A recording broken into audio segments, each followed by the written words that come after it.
it's Jacqueline and welcome back to TJN. Today I'll be showing you how I'm preparing for back to school as an incoming second year U of T student. I just finished my first year, so I'll be showing y'all what I used to help me get through it. I hope you enjoy. Okay guys, we're going to start off strong with my updated Notion tour. We're mostly going to focus on my academia section. I'm just going to show you guys how I use it for general stuff. I don't use it as often as I used to. Now I use Google Calendar and Google Keep for day-to-day stuff, but my Notion is mostly just an organizational tool just to keep up with everything. So this is my university hub. On the very top left, we have some important links. I also keep some important passwords and stuff here just in case I ever forget. I just open up my Notion. I probably shouldn't do this, but it's helpful. Then to the right, we have some quick links to important pages within my Notion.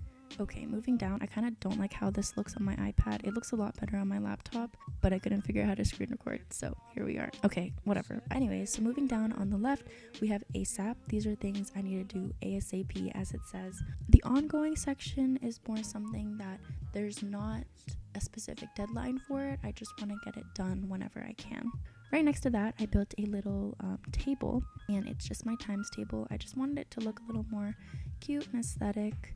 I swear it looks better on my laptop. I don't have enough space on here, maybe that's why. Next on the right, I have a little preview of all my classes. I'm still working on it. What I've done for these is, once I've read the syllabus, I've written down the important things that I need to remember. For example, for this organic chemistry class, it's the only one I've gotten my syllabus for, and so far I know that I need to buy this molecular model set. I know what textbook I need. Also some important notes about the class because I want to stay up to date with it. So that's what I plan to do for all these classes here. This is just for my first semester. Moving down, we have my agenda. So this is a day-to-day agenda. It's a little to-do list like this. I'm just gonna add something in here. This is how it looks as the agenda, and it goes day to day. Here's a little bit of a busier week. This is what it looked like once it's full.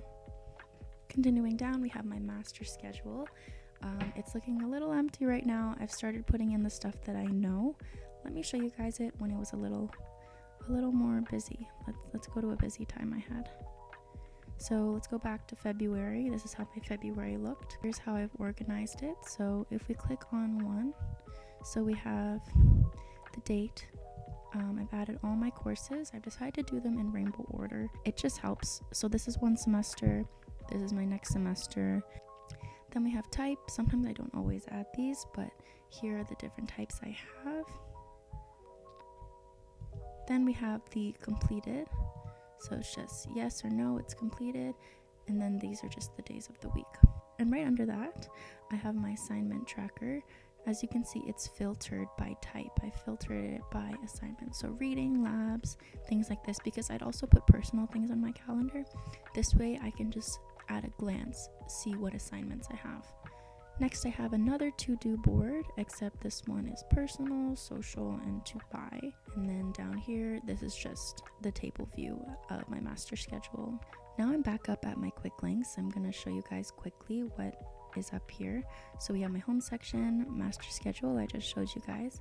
Next we have notes. I have this organized as a board with different sections: school, university, personal, and then I just add it into here. It's pretty simple.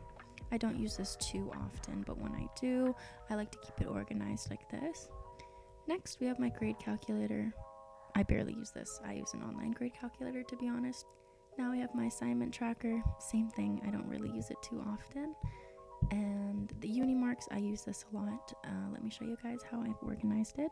So I have my title, I have my session, my course, type, percentage, points, total points. I'm not even quite sure how I did this. But basically I can put the points and the total points in order to calculate my percentage over here.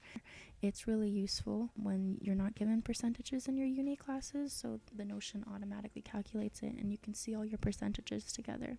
I also have it organized by the term, so I have my fall term and my winter term from last year. So here are my different sessions. I've added all my new courses. And then these are all the different types I have here. So quiz, assignment, midterm, lab, and test. And next up we have my Google Calendar. This is more of my day-to-day stuff. I did a slow transition into this last year when I started planning my days. Let me show you guys what my calendar would look like. Let me find my prime. So let's say February, this was a busy time. March, April. I really don't like how this looks on mobile, but let me show you guys a day. So I'd plan it, everything, what I'm gonna do, what I want to review, if I'm gonna do a break, if I have a quiz. So here, this is how it looks. I've also put in all my classes and the locations. I also often use the tasks. So if we take a look over here, we can see all my different calendars. These are the default ones from Google Calendar. So here are the ones down here, the ones I've made. So break, classes. So I do all my classes in one calendar instead of separating it into each subject. It took a bit of debating, but I find that it works better this way. It just gets too complicated with so many classes. Then events. I put all my quizzes, midterms, and exams in one color. Study period, uni, work, and then workout. So that's how I use my Google Calendar. Pretty satisfying, actually. Okay, next we have my Google Keep. Usually when I have this open on my laptop, I have my Google Keep open on the side next to my calendar. You could tell on my Notion I don't really use my to-do list too often because I've slowly transitioned into this. So let's start off with my pinned notes. Notes. So first off, we have daily. These are things that are due that day that I need to get done by the end of the day. Super important. Then we have week at a glance, things that are due later in the week. Then we have to buy, things I need to get. Ongoing, personal, no rush, but I want to get it done sometime. Then just random personal things I just need to jot down. So moving down, I've added all my new classes. I've color coordinated it once again, where I'm going to add all my assignments I need to do. Obviously, I'm going to keep it on my calendars, but these are more like specific. If I have a reading, I'm going to write it down. Then the other ones that are not colored are clubs I'm in, gifts I need to get, events, things I need to do for work, etc. Now, let's talk about how I studied in first year. So, one of the main things that I started using was Onenote. I found that it was really, really useful because it was so easy to communicate between my service laptop and my iPad. I was able to upload the slides. I was able to annotate the slides. It was just super, super useful, and I'm going to show you guys how I was able to use it. First off, I would make a notebook according to the term, and then I would make these little sections for each course. So math, sociology, chemistry, biology. Let me show you guys my biology one.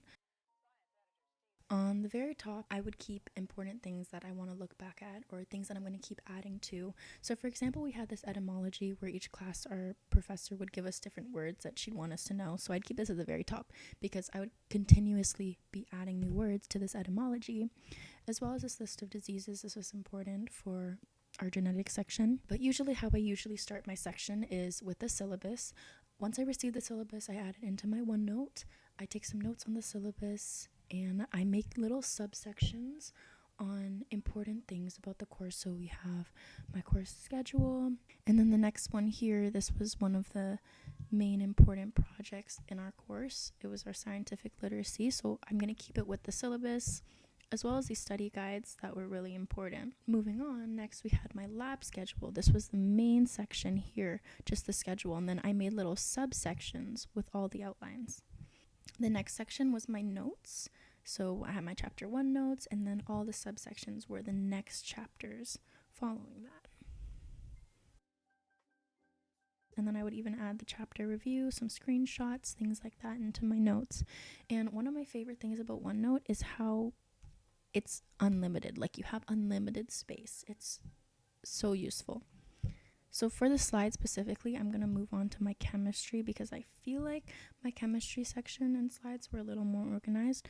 I started it off with a summary sheet. This is something I'm adding to continuously throughout the semester, and I want to use it for my exam. Next, I have my syllabus, everything I need to know about the course. Subsection is my course manual. My professor was great. He did a manual for the whole course. It was so good. I would always refer back to it, so I keep it at the top. Next, I have my lecture slides. I made this as a plain page. I slowly started learning the best way to do this. So you do a plain page, and then you add all the slides into the subsection. So you can see I was able to add all my slides and I was able to annotate them. So look, I could just write, I could open it up on my laptop or on my iPad and I can just annotate it all, everything he's saying. This is why I love OneNote so much. Then we have my labs. I would write my labs out on here. My tutorials, I would write them down, and then I would also always do all my practice quizzes on here.